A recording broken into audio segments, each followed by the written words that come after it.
Hoy la noticia es una bomba 5 años después, porque Ruth García Ribote está calentándose el clima político en esto. Ruth, ¿y qué es exactamente lo que está pasando? ¿Qué ha ocurrido? Cuéntanos. Bueno, pues hemos escuchado a la presidenta de la Comunidad de Madrid, que apenas ha hecho declaraciones sobre este tema, sobre la imputación de 2 de sus altos cargos relacionados con el tema de las muertes en las residencias en el inicio de la pandemia. Desde la Comunidad de Madrid lo que dicen es que respetan las decisiones judiciales, que tendrán que abrir las diligencias a los jueces que consideren convenientes, pero recuerdan que ya han sido 60 los procedimientos archivados en los juzgados por esta cuestión, y además defienden su gestión durante la pandemia. Dicen que son 9 las sociedades médicas que han avalado esa gestión, la gestión del Gobierno de la Comunidad de Madrid.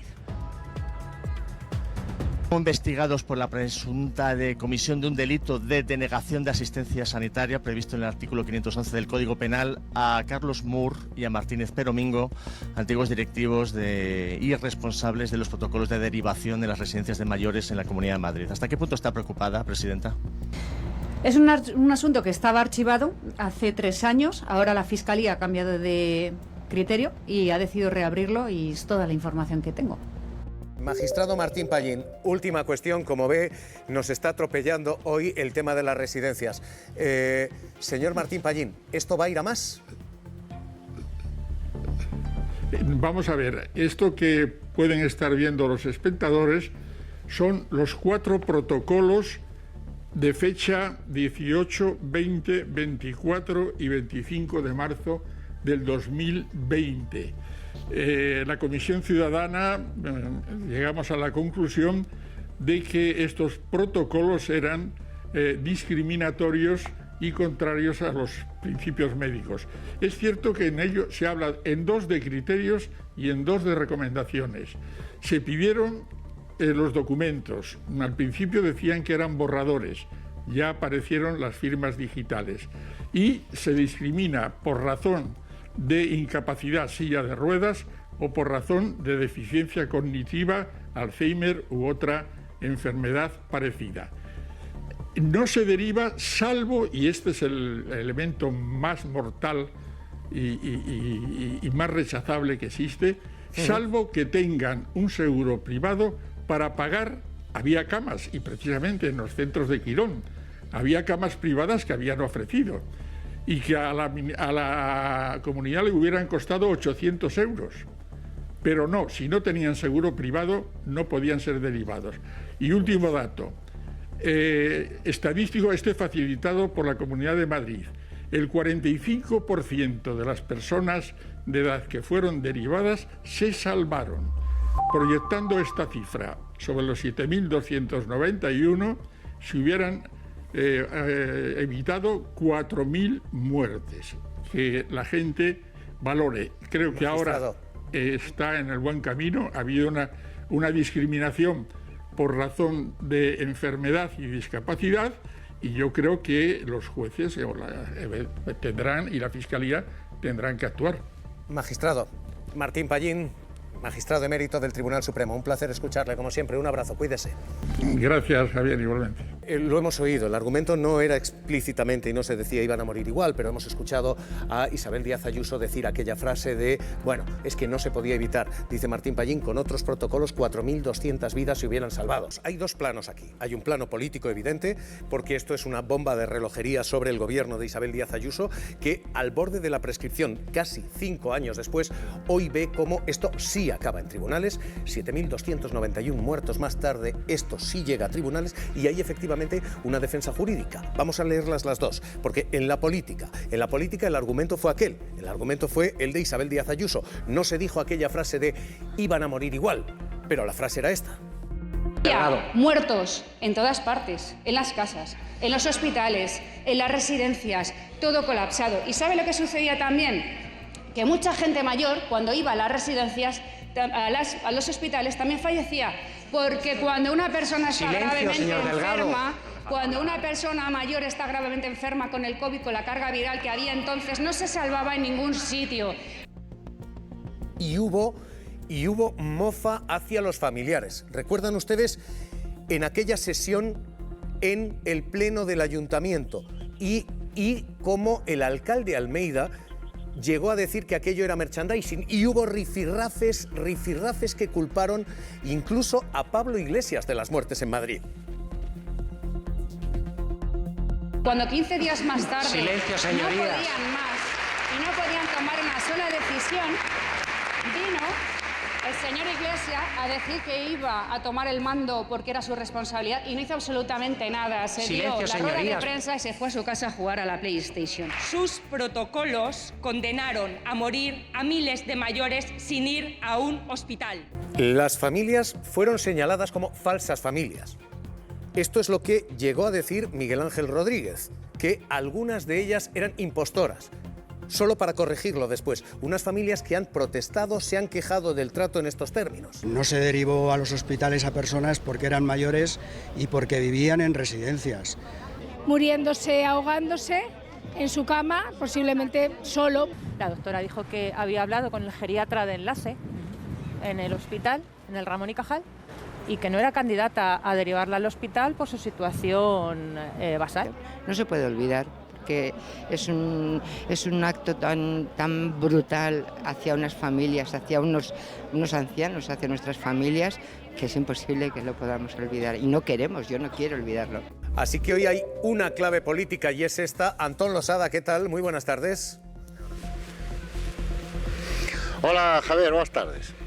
Y una clave penal, la vamos a leer enseguida, pero en la política, Losada, ¿esto dónde acaba, cómo acaba? Bueno, pues es un capítulo más en que si el gran escritor argentino Jorge Luis Borges siguiera vivo, pues sería un capítulo más en la historia universal de la infamia, lo que sucedió con las personas mayores y en las residencias durante el gobierno de Isabel Díaz Ayuso y durante la pandemia es un capítulo para esa historia universal de la infamia. Las responsabilidades jurídicas se sustanciarán ahora, después de 5 años y varios intentos. Por fin 2 de las personas responsables de ese protocolo de la infamia van a tener que rendir cuentas ante la justicia, pero eso no va a evitar o no va a resolver el que para mí es el problema originario en todo este asunto, que es que ni Ayuso ni su gobierno han rendido cuentas políticas por la gestión, por su gestión durante la pandemia. Acabas de poner un resumen que es de lo más elocuente.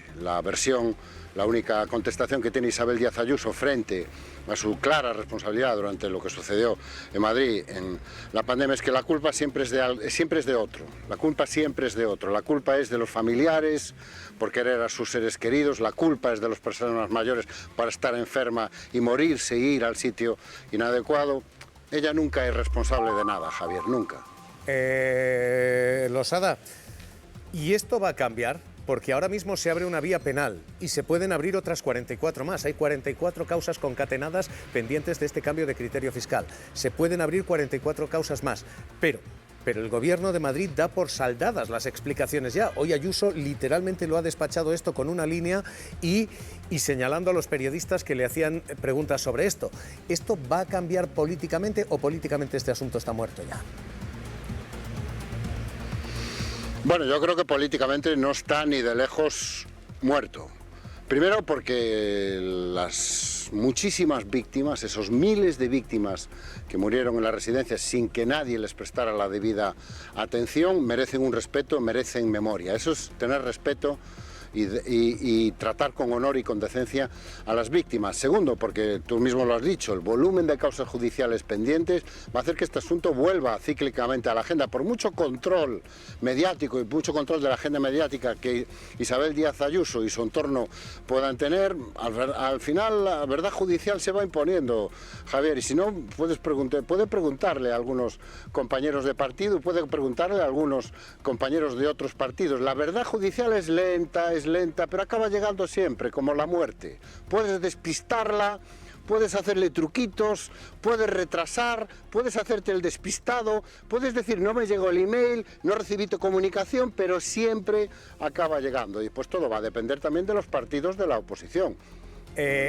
Losada. Corrígeme si me equivoco, pero creo, Javier, que en Madrid hay partidos políticos en la oposición a Isabel Díaz Ayuso, que tienen diputadas y diputadas, que tienen presencia institucional. Algo podrán hacer. Pero escucha lo que acaba de despachar Isabel Díaz Ayuso, porque, bueno, en fin, ha habido pregunta, Ha habido preguntas de Televisión Española, efectivamente, y ha habido respuesta, y ha sido esta. Investigados por la presunta comisión de un delito de denegación de asistencia sanitaria previsto en el artículo 511 del Código Penal a Carlos Moore y a Martínez Peromingo, antiguos directivos y responsables de los protocolos de derivación de las residencias de mayores en la Comunidad de Madrid. ¿Hasta qué punto está preocupada, presidenta? Es un asunto que estaba archivado hace 3 años. Ahora la Fiscalía ha cambiado de criterio y ha decidido reabrirlo, y es toda la información que tengo.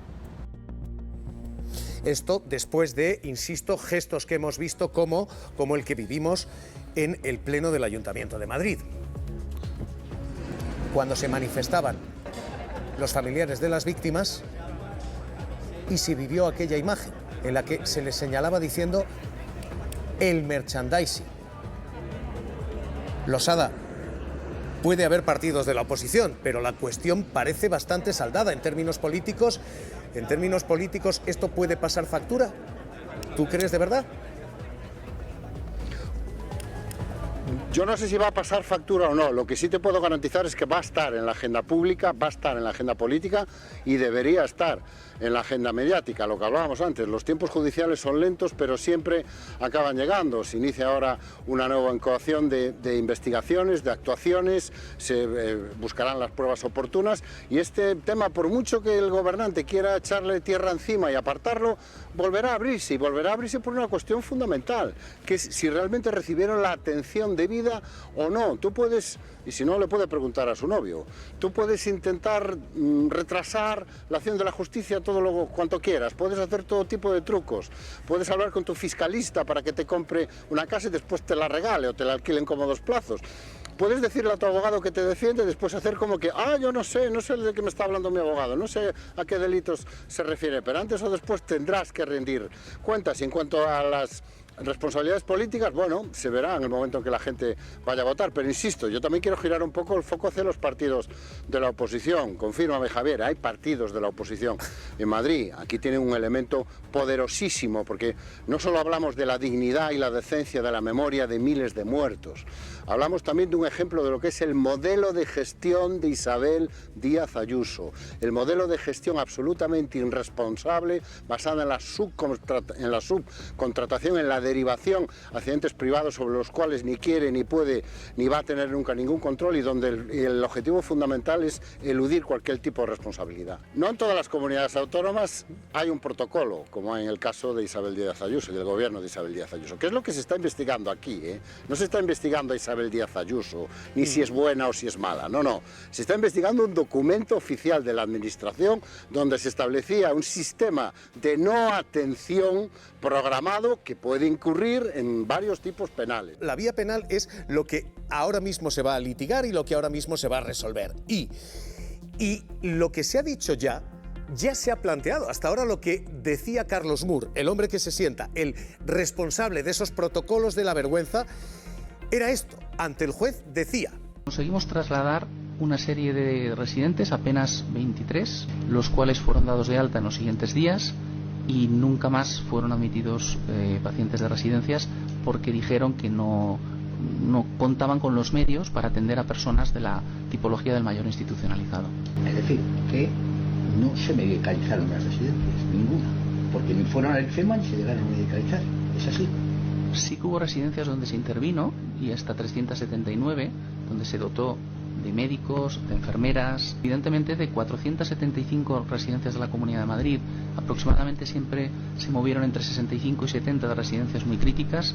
La canalización la de medios defensa aquí es: se hizo lo que se pudo con los medios que se tenían. Hay dos problemas con esta defensa en lo penal. La primera, sí se admitió derivar a algunos pacientes, solo los que tenían seguros privados. Y la segunda, a aquellas residencias se les prometió medicalización, se les prometieron 474 sanitarios que nunca llegaron.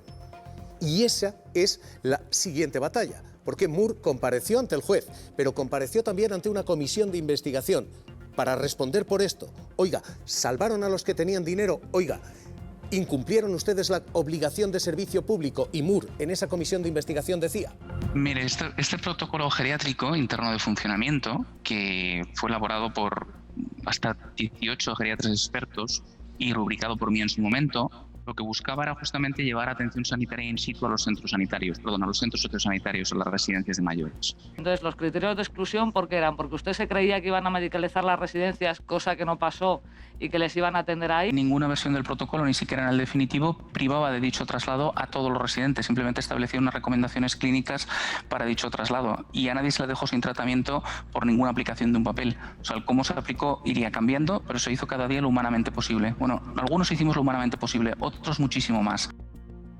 Ahora lo que se dice es, oiga, aquí hay un delito nuevo, ya no estamos hablando de homicidio, ya no estamos hablando de omisión, ya no estamos hablando de prevaricación, estamos hablando de omisión, de negación de un servicio público, de negación de asistencia sanitaria. Antón Losada. Mi conclusión, el tema se reabre jurídicamente con una nueva perspectiva y eso debe llevar a una reapertura de un debate político que es necesario. Y con respecto al testimonio que acabamos de escuchar, yo que algo sé del tema, porque lo gestioné 2 años aquí en Galicia, él sabía que las residencias no se iban a medicalizar. ¿Sabes por qué? Porque las residencias no se pueden medicalizar de un día para otro. Es meses de obra y trabajo. Él sabía perfectamente lo que estaba haciendo.